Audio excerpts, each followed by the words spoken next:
Assalamualaikum warahmatullahi wabarakatuh. Perkenalkan, nama saya Nabila Azhara dari kelas T Bio 2 Stambuk 2022 dengan NIM 0310223046. Nah, di sini saya akan menjawab soal UAS dari mata kuliah Profesi Keguruan, dosen pengampu Ibu Umi Nur Afindin Wijayanti MPD. Baik, untuk soal yang pertama yaitu seorang guru biologi di SMA menghadapi tantangan dalam mengajar materi genetika kepada siswa kelas 12. Beberapa siswa menunjukkan minat tinggi dan kemampuan dalam memahami konsep genetika. Sementara sebagian siswa lainnya tampak kesulitan dalam mengikuti pelajaran tersebut. Guru tersebut berusaha meningkatkan kompetensi pedagogik dan profesionalnya untuk menciptakan pembelajaran yang lebih efektif. Jabarkan 3 solusi yang dapat Anda berikan sebagai upaya peningkatan kompetensi pedagogik dan profesional guru biologi tersebut. Jawaban untuk nomor 1, yaitu ada 3 solusi yang dapat diberikan sebagai upaya peningkatan kompetensi pedagogik dan profesional pada guru biologi. Yang pertama yaitu diversifikasi metode pengajaran. Maksudnya, guru dapat mencoba berbagai metode pengajaran yang beragam, seperti penggunaan multimedia, diskusi kelompok, eksperimen sederhana, dan kuis interaktif. Nah, hal ini membantu menyesuaikan gaya belajar berbeda dari siswa dan membuat materi lebih menarik. Terus yang kedua ada pelatihan tambahan. Maksudnya, guru dapat mengikuti pelatihan tambahan atau workshop yang fokus pada strategi pengajaran genetika. Hal ini dapat melibatkan pertukaran ide dengan guru biologi lainnya, menghadiri seminar ilmiah, atau bergabung dengan komunitas pendidik untuk memperoleh wawasan baru dan pengetahuan terkini. Nah, yang terakhir yaitu ada pembinaan individu. Maksudnya, melakukan pembinaan individu dengan siswa yang kesulitan untuk memahami konsep genetika.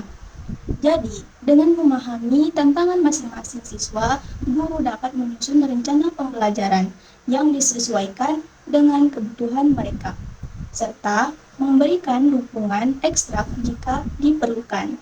Itu jawaban untuk nomor 1. Selanjutnya untuk soal nomor 2, pertanyaannya yaitu, buatlah peta konsep salah satu materi biologi yang kalian pahami sebagai bentuk pemahaman kompetensi profesional seorang guru biologi beserta ayat Al-Qur'annya. Jadi, ini peta konsepnya. Metabolisme meliputi katabolisme dan anabolisme. Contoh katabolisme adalah katabolisme pada karbohidrat. Katabolisme pada karbohidrat meliputi pemecahan polisakarida menjadi monosakarida dan pemakaian glukosa dalam proses respirasi. Pemakaian glukosa dalam proses respirasi meliputi respirasi aerob dan respirasi anaerob. Respirasi aerob terjadi dalam 3 tahap. Yang pertama, glikolisis, yang kedua, siklus Krebs, dan yang ketiga yaitu sistem transport elektron. Terus, respirasi anaerob merupakan proses dari fermentasi. Selanjutnya, anabolisme. Contoh anabolisme yaitu fotosintesis. Fotosintesis meliputi reaksi terang dan reaksi gelap. Adapun ayat Al-Qur'an yang menjelaskan tentang metabolisme pada surah Al-Maidah ayat 88 yang berbunyi, Bismillahirrahmanirrahim. Wa kulu mimma razaqakumullahu halalan thayyiban wattaqullaha alladzi antum bihi mu'minun. Yang artinya, makanlah apa yang telah Allah anugerahkan kepadamu sebagai rezeki yang halal lagi baik, dan bertakwalah kepada Allah yang hanya kepadanya kamu beriman. Nah, maksud dari ayat ini, Allah memerintahkan kepada hambanya agar mereka makan rezeki yang halal dan baik yang telah dikaruniakannya kepada mereka. Halal di sini mengandung pengertian halal bendanya dan halal cara memperolehnya. Sedangkan baik adalah dari segi kemanfaatannya, yaitu yang mengandung manfaat dan maslahat bagi tubuh, mengandung gizi, vitamin, protein, dan sebagainya. Makanan tidak baik, selain tidak mengandung gizi, juga dikonsumsi akan merusak kesehatan. Nah, itulah ayat Al-Quran yang menjelaskan tentang metabolisme. Baik, untuk soal nomor 3, pertanyaannya yaitu, seorang guru biologi di SMA menghadapi tantangan dalam membangun hubungan positif dengan siswa dan menciptakan lingkungan kelas yang mendukung.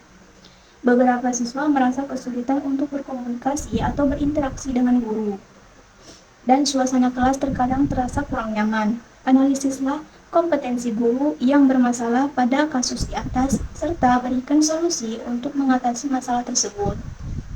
Jawaban untuk nomor 3, analisis kompetensi guru. Yang pertama, komunikasi. Masalahnya yaitu kesulitan dalam berkomunikasi dengan siswa. Penyebabnya mungkin gaya komunikasi yang kurang terbuka atau kurang mendukung. Yang kedua, empati. Masalahnya kurangnya pemahaman terhadap kebutuhan dan perasaan siswa. Penyebabnya yaitu mungkin guru tidak cukup memahami latar belakang atau tantangan individu siswa. Terus yang ketiga itu keterlibatan. Masalahnya yaitu rasa kurangnya keterlibatan siswa dalam kelas. Penyebabnya mungkin aktivitas pembelajaran yang kurang menarik atau kurang melibatkan siswa secara aktif. Yang terakhir yaitu manajemen kelas. Masalahnya suasana kelas yang terkadang kurang nyaman. Penyebabnya mungkin kurangnya keteraturan atau ketertiban dalam mengelola kelas. Nah, jadi solusinya itu yang pertama, pelatihan komunikasi. Guru dapat mengikuti pelatihan komunikasi untuk meningkatkan keterampilan berkomunikasi mereka, termasuk cara berbicara yang mendukung dan merangsang partisipasi siswa. Yang kedua, peningkatan empati. Mengatur sesi individu atau kelompok kecil dengan siswa untuk lebih memahami latar belakang mereka, menciptakan ruang untuk ekspresi perasaan dan kebutuhan siswa. Terus yang ketiga, aktivitas interaktif. Aktivitas interaktif menggunakan metode pembelajaran yang lebih interaktif, seperti diskusi kelompok, eksperimen praktis, atau proyek kolaboratif untuk meningkatkan keterlibatan siswa dan memperkuat hubungan guru dan siswa. Terus yang terakhir yaitu manajemen kelas yang efektif. Menyusun aturan kelas yang jelas, memberikan umpan balik positif, dan menciptakan lingkungan yang mendukung pembelajaran. Konsistensi dalam penerapan aturan dan pendekatan yang adil dan dapat menciptakan suasana kelas yang lebih nyaman. Itu jawaban untuk nomor 3. Selanjutnya, soal nomor 4, pertanyaannya yaitu seorang guru biologi di SMA mengalami kesulitan dalam membangun interaksi sosial yang positif dengan sesama guru dan staf sekolah. Guru tersebut merasa kurang terlibat dalam kegiatan kokurikuler dan kurang mendapatkan dukungan dari rekan-rekannya. Analisislah kompetensi guru yang bermasalah pada kasus di atas, serta berikan solusi untuk mengatasi masalah tersebut. Untuk nomor 4, analisis kompetensi guru. Yang pertama, keterampilan komunikasi interpersonal. Masalahnya kesulitan dalam berinteraksi dengan sesama guru dan staf sekolah. Penyebabnya mungkin kurangnya keterampilan komunikasi interpersonal atau rasa tidak percaya diri dalam berkomunikasi dengan rekan kerja. Terus yang kedua, partisipasi dalam kegiatan sekolah. Masalahnya kurangnya keterlibatan dalam kegiatan kokurikuler atau kegiatan sekolah lainnya. Penyebabnya mungkin ketidakpahaman akan pentingnya partisipasi dalam membangun hubungan sosial di lingkungan sekolah. Terus yang ketiga, sikap terbuka dan kolaboratif. Masalahnya kurangnya sikap terbuka terhadap ide-ide dan kolaborasi dengan sesama guru. Penyebabnya mungkin adanya ketidaknyamanan atau ketidakmengertian terhadap perbedaan pendapat. Nah, solusinya yang pertama yaitu pelatihan keterampilan komunikasi. Guru dapat mengikuti pelatihan keterampilan komunikasi interpersonal untuk meningkatkan kemampuan berinteraksi dan membangun hubungan yang positif dengan rekan-rekan sekerjanya. Terus yang kedua, partisipasi aktif dalam kegiatan sekolah. Guru dapat mencari kesempatan untuk terlibat dalam kegiatan kokurikuler atau proyek bersama. Ini tidak hanya membangun hubungan sosial, tetapi juga meningkatkan rasa kebersamaan di antara staf. Terus yang terakhir yaitu pengembangan sikap kolaboratif.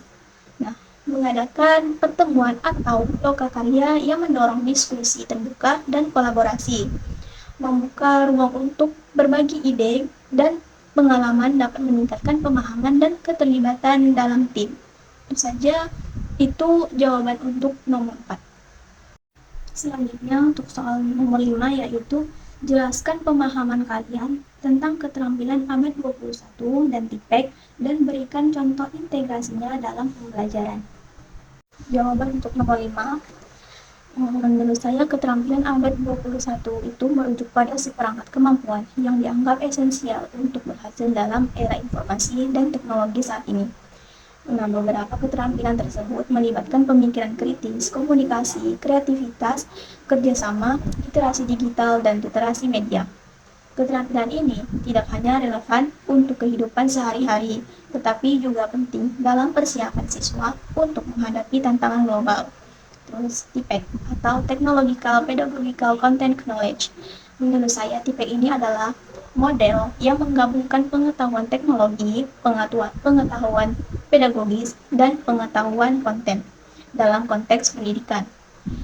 Guru yang memiliki TIPEK mampu mengintegrasikan teknologi secara efektif untuk mengajar suatu materi tertentu.